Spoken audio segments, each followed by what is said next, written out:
All right, so we got the cover on. Now we are going to install the feet. Going to give this thing some shoes and a whole bunch of screws. And when I do this stuff, I'm a little bit of a rebel. I don't like screwing this stuff in by hand. I use my old drill over there. It's got a real good clutch on it. So I don't over tighten anything and I don't end up stripping screws.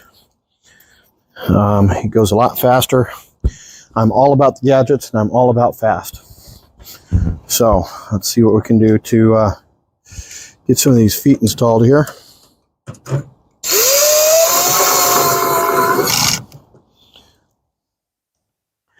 And looking at the design here, I'm going to have to get either a long extension or a screwdriver, whoops, to install these center screws because they are buried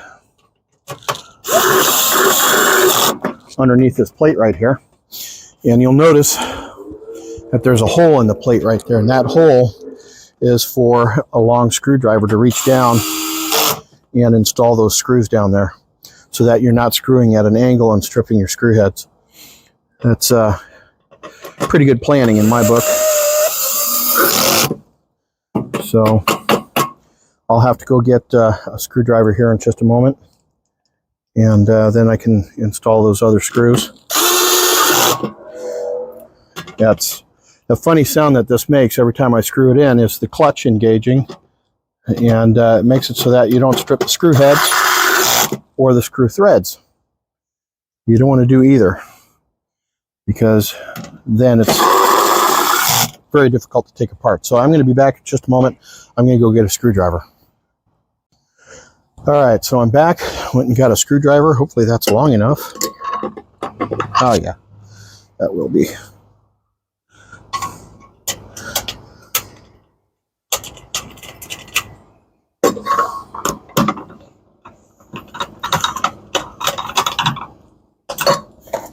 So having these installed is going to be kind of nice because I can put the ashtray in then. The ashtray goes right here. And the ashtray is a very important thing to have, A, because it keeps your table underneath this machine, if you will, the pellet grill, from burning. And you can also save your ashes and toss them in your garden for the benefits of the soil. I do that with my smoker and I do that with my pellet stove. Save all my ashes and I toss them in the garden. All right, so we're going to give a quick tightening. These really don't need it, it looks like, but we're going to just touch each one of them just in case. That's the nice thing about having that clutch on the drill, is it tightens everything down just right.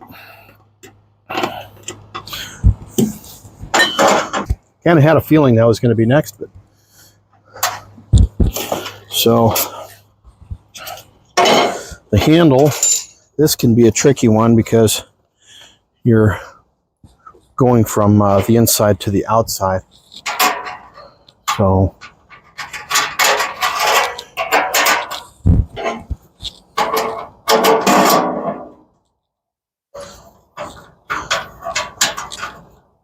if you've done it a few times, you know how to do it.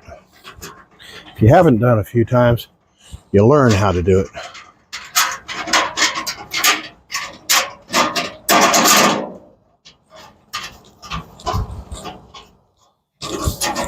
All right, same thing as before. Use the drill. It's got a light on it. Use the trigger to light the light, and that way you can see what's going on inside. So now it says I can put this stuff back in. Notice that there's a notch right here. The notch goes over this flange, and then this is your dampener, so you can get the more fire going, more air going, more smoke going, depending on how smoky you want it. That slides pretty easily. I might tighten those up at some point. And then your grill top is right here. And it goes on top. And then way back there. Way back there. This is something that you got to keep your eye out for. See that little staple right there? That might have been some soldering or welding wire that broke off. But if you don't get everything cleaned off, that can get into your food and you can swallow that. And then you got problems. And this is upside down. So flip this right side up. And then that goes back here like that. All right. And then this is your drip tray. Grease and steam box assembly. Okay, so this here you put water in. You put water in here, and that slides in. And if you want steam introduced into the firebox, you put water in there. And as it gets hot, it'll steam up. You can use that for better crust on your bread, better finish on your turkey, your steaks, or whatever. But the rest of this is all drip tray. That's for your grease and all that good stuff. And that goes back here. Tilt it up a little bit and then slide her in. And there's the ashtray. The ashtray goes right here. There's a couple of flanges here and it just slides right in. So, got a couple of screws left over. Let's see if there's something that I missed. Maybe just extra screws, which is not a bad thing because I do have a tendency to drop screws sometimes. So let's see here. Nope, we're looking good. Got a couple extra screws there. So that's not a bad thing. All right, so we are, for all intents and purposes, ready to go here. It looks like there's some instructions on how to use it. This is an electric product. There is, if you notice down here, I don't know if you can see this, but there's a little rubber grommet that goes into the hole where your temperature sensor plugs into. And let's see here if there's a hole for your temperature sensor to slide through. Sometimes there'll be a hole for your probe here to slide through to get into the firebox. I don't see one from the outside. So you may just have to slide it up underneath here, which is fine. It'll still work. It'll still work fine. So let's take a look at some more of the instructions here. And then I'm going to see if I can't get this bad boy fired up. So, I